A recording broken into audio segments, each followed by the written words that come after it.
सन्माननीय सदस्य सचिन अहिर साहेब यांनी 93च्या मार्फत हा प्रश्न उपस्थित केलेला आहे। याचं मूळ आपण थोडंसं 1-2 वर्ष आधीपासून मी सुरू करतो की तळेगाव चाकण शिक्रापूर हा रस्ता खरं म्हणजे केंद्राचा होता आणि 2024 साली हा रस्ता MSIDCला वर्ग करण्यात आलेला आहे 30 वर्षासाठी। आणि 30 वर्षासाठी जरी दिला असेल पण आपल्याला 4 वर्षात त्याला एक डेव्हलपमेंट करायचं आहे। त्याला शिक्रापूर ते चाकण हा 3+3 लेन ॲट ग्रेड म्हणजे ग्राउंड लेवलवरच 3 आणि 3 असे 6 लेनचा रस्ता होईल। तसंच चाकण ते तळेगाव हा ग्राउंड लेवलला 2+2 आणि एलिव्हेटेड 3+3 अशा ह्या पूर्ण तिथे MSIDC डेव्हलप करणार आहे। पण त्याच्या प्रक्रियेला थोडासा वेळ लागणार आहे, म्हणून आपला जो मूळ प्रश्न आहे की त्याच्या प्रक्रियेला जो 4-5 महिने लागणार आहेत त्याच्या आधी काय करायचं, तर मला सांगताना आनंद होते की सन्माननीय लोकनेते अजितदादा यांनी तिथे जाऊन पाहणी करून प्रत्यक्ष याला तोपर्यंत MSIDC करेल त्याच्या आधी आपल्याला दुरुस्त करायचं। आपला जो मूळ प्रश्न होता की 2017-10-2025 नुसार 59,75,00,000 रकमेचं प्रशासकीय मान्यता प्रदान करण्यात आलेली आहे।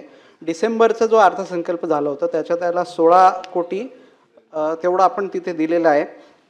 PMRDAचा जो त्यांच्या अखत्यारीतला जो रस्ता आहे त्याच्यात 2 वर्क ऑर्डर्स आहेत। त्यातलं एक म्हणजे तळेगाव चाकण रोड ते श्री क्षेत्र देहूगाव याचं टेंडर प्रोसेस झालेलं आहे आणि 60 कोटी रुपयाची त्याची लागत होणार आहे।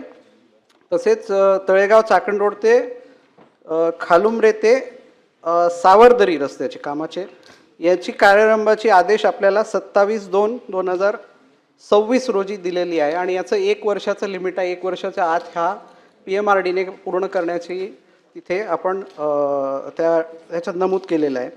आणि त्याच्यात 5 ते 6 छोटे रोड मिळून ह्या वर्क ऑर्डरमध्ये 68 कोटी रुपये एवढं याचं टेंडर कॉस्ट आहे। आणि ह्या कामाला याच्यातले 2 कामं जे आहेत PMRDचे एकाला 2 वर्षाची मुदत आहे आणि एकाला 1 वर्षाची मुदत आहे।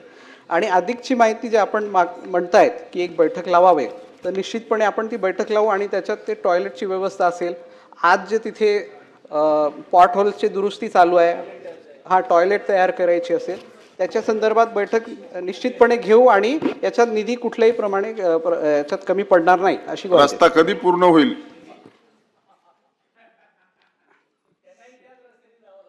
नाही साहेब, MSIDC जो करणार आहे त्याला 4 वर्षाचा कालावधी लागणार आहे आणि मे किंवा जून महिन्यात त्याला वर्क ऑर्डर मिळेल, कारण की आज टेंडर प्रक्रिया सुरू आहे। त्याची वर्क ऑर्डर त्याला तेव्हा मिळेल आणि जो एलिव्हेटेड रोड आहे त्याला 4 वर्ष लागणार, पण जो दुरुस्तीचं जो काम आहे त्याला 1 वर्ष, अर्ध्या पार्टला 1 वर्षाची मुदत आहे आणि अर्ध्या पार्टला 2 वर्षाची मुदत आहे।